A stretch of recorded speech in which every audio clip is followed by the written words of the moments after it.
আসসালামু আলাইকুম, বেঙ্গল কিচেনে স্বাগত। বন্ধুরা, আমি আবার ফিরে এসেছি আপনাদের সামনে আর এক রেসিপি নিয়ে। আপনারা দেখতে থাকুন। প্রথমে আমি দেখুন এই যে বাঁধাকপি কুচি করে নিয়েছি, টমেটো কুচি, পেঁয়াজ কুচি, গাজর কুচি, কাঁচা লঙ্কা কুচি, দুটো ডিম নিয়েছি। আজকে আমি ভেজ স্যুপ রেসিপি আপনাদের সঙ্গে শেয়ার করে আপনারা দেখতে থাকুন। প্রথমে আমি গ্যাস জ্বালিয়ে দিয়ে একটা ননস্টিকের প্যান বসিয়ে দিলাম, দিয়ে ওর মধ্যে অয়েল দিয়ে দিলাম। অয়েল গরম হয়ে গেছে। অয়েল গরম হয়ে গেলে এবার ওর মধ্যে রসুন কুচি দিয়ে দেবো। রসুন কুচি দিয়ে দিলাম। রসুন কুচি দিয়ে আমি একটু নাড়াচাড়া করে নেব।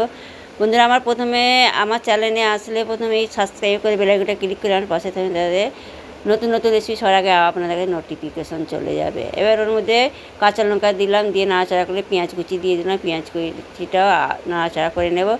পেঁয়াজ কুচি নাড়াচাড়া করার পরে গাজর কুচি দিয়ে দিলাম। গাজরগুলো আমি নাড়াচাড়া করে নেব। নেওয়ার পরে এবার বাঁধাকপি কুচি দিয়ে দিলাম। বাঁধাকপিগুলো আমি নাড়াচাড়া করে নেব। ফেসবুকে যে বন্ধুরা দেখতে পেজটা ফলো দেন, পাশে থাকবেন, যাতে নতুন নতুন রেসিপি সবার আগে আপনাদের কাছে নোটিফিকেশন আগে চলে যায়।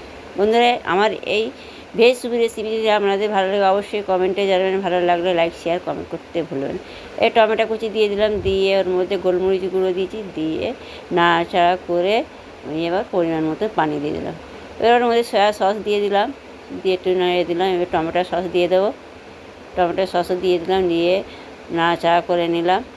নিয়ে এবার ভিনিগার দিয়ে দেবো। ভিনিগার দিয়েও একটু নাড়াচাড়া করে নিলাম। নিয়ে বন্ধুরা চাপা দিয়ে দেবো। এবার আমি একটা বাটি নিয়েছি। এবার ওর মধ্যে দুটো ডিম আমি ফাটিয়ে নেব। আমি যেভাবে বানাচ্ছি বন্ধুরা, প্রথম থেকে শেষ পর্যন্ত দেখবেন, স্টেপ বাই স্টেপ কীভাবে বানাচ্ছি এইভাবে বানিয়ে দেবে। খেতে তো অসাধারণ হবে। একবার হলে আমরা ট্রাই করি, ট্রাই না করলে জানতে পারবেন না কীভাবে কীরকম হয়েছে। খেতে তো অসাধারণ হয় বন্ধুরা। এবার আমি ডিমটা ফাটিয়ে নিচ্ছি। নিয়ে এবার ছাঁকনির সাহায্যে আমি ডিমের মিশ্রণটা ওর মধ্যে দিয়ে দেবো। এইভাবে দিলে বন্ধুরা ডিমটা এত সুন্দর হয় কি বলবো। আর এমনি দিয়ে ফাটলে সেটা ততটা দেখতে ভালো না। এইটা কতটা সুন্দর হয় আপনারা এইভাবে ট্রাই করে দেখবেন। অসাধারণ হবে দেখতে, কতটা সুন্দর লাগবে, খেতেও অনেক ভালো হবে। এবার নাড়াচাড়া করে নিলাম, দিয়ে চাপা দিয়ে দিয়েছিলাম ঢাকনা খুলে। এবার আমি কর্নফ্লাওয়ার আমি গুলে রেখেছিলাম, নিয়ে ওর মধ্যে দেবো আর নাড়তে থাকবো। আপনারা যেরকম খাবেন, ঘন যদি খেতে চান স্যুপ ঘন, যদি একটু পাতলা খাবে তাহলে পাতলা করবেন। আপনাদের ওপর ডিপেন্ড যেরকম খাবেন। এবার আমি 2 চামচ দিয়েছিলাম কর্নফ্লাওয়ার, দিয়ে আমি এইভাবে করে নিচে দেখুন বন্ধুরা কতটা সুন্দর হয়েছে। আমি এরকম ঘনত্ব রেখেছি, আপনারা আপনাদের পছন্দ মতো রাখবেন।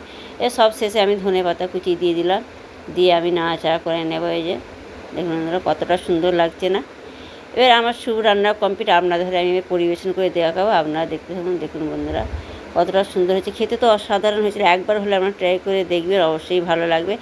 আমার এই ছোটো ছোটো রেসিপি আপনার যদি ভালো লাগে অবশ্যই কমেন্টে জানাবে কেমন হয়েছে। বন্ধুরা দেখুন, দেখেই বুঝতে পারছেন কী বলবো, আবার কতটা ইয়াম্মি লাগছে।